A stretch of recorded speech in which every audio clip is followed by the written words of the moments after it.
안녕하세요. 부천 서울여성병원 소아청소년과 정나영입니다.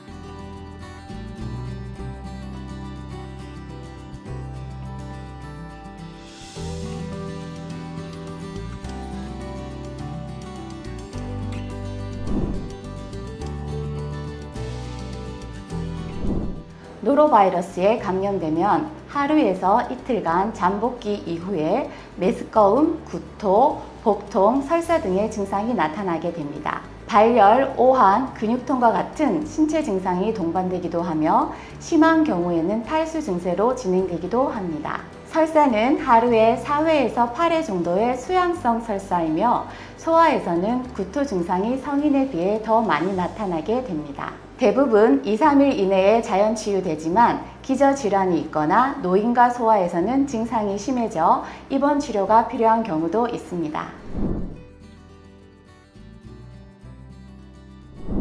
노로바이러스 장염은 특별한 치료 없이 회복되며 현재까지 예방할 백신이나 특수한 항바이러스제도 없으므로 일반적으로 수분을 공급해 탈수를 예방하는 보존적 치료를 시행합니다. 소아에서는 수분 공급과 함께 증상에 따른 대증 치료를 하게 되는데 열이 나면 해열제를 먹이고 장 증상을 호전시키는 약물을 사용하기도 하며 항생제는 사용할 필요가 없습니다.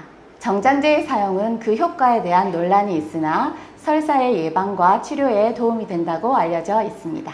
구토나 설사로 소실한 수분과 전해질을 보충하기 위해서 경구용 수액을 먹일 수 있는데 이와 함께 연령에 맞게 정상 시기를 유지하는 것이 중요합니다. 모유나 분유를 먹는 영아는 그대로 먹일 수 있습니다.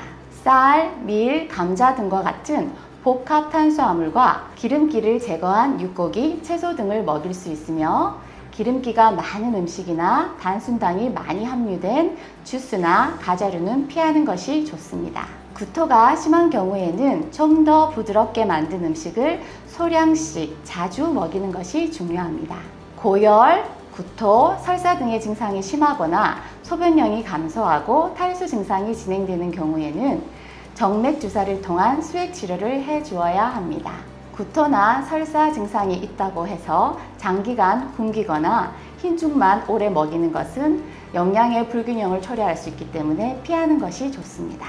일반적인 노로바이러스의 예방 수칙은 가장 중요한 것이 올바른 손 씻기입니다. 노로바이러스는 알코올성 손 소독제로 제거가 되지 않기 때문에 외출 후, 식사 전, 배변 후, 음식을 조리하기 전에 흐르는 물에 30초 이상 비누로 손을 깨끗이 씻어 주어야 합니다.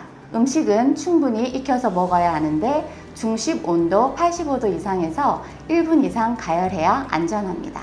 과일과 채소는 흐르는 물에 깨끗이 씻어서 껍질은 벗겨서 먹습니다. 끓인 물을 마십니다. 그리고 위생적으로 조리하는 것이 중요한데 칼과 도마는 소독하여 사용하고 조리용 도구는 채소용, 고기용, 생선용으로 구분하여 사용하는 것이 좋습니다. 다음은 노로바이러스 환자가 발생한 경우의 예방 수칙입니다. 환자는 증상 소실 후 48시간 이상 등원, 등교, 출근 등을 제한하도록 권고합니다. 환자와 공간을 구분하여 생활하도록 합니다. 환자의 구토물, 대변, 접촉 환경, 사용한 물건 등에 대한 염소 소독을 시행해야 하는데 가족용 락스를 희석하여 닦아줍니다. 환자는 반드시 배변 후 변기 뚜껑을 닫고 물을 내립니다. 환자의 옷과 침구류는 70도 이상의 온수로 세탁해야 하며 세탁할 수 없는 경우에는 스팀 다리미로 충분히 다려주는 것도 좋습니다. 이상으로 노로바이러스에 대해서 알아보았습니다. 노로바이러스 감염에 대한 정확한 이해와 손 씻기와 같은 기본적인 예방 수칙을 잘 준수하여 건강한 일상생활을 보내시길 바랍니다. 감사합니다.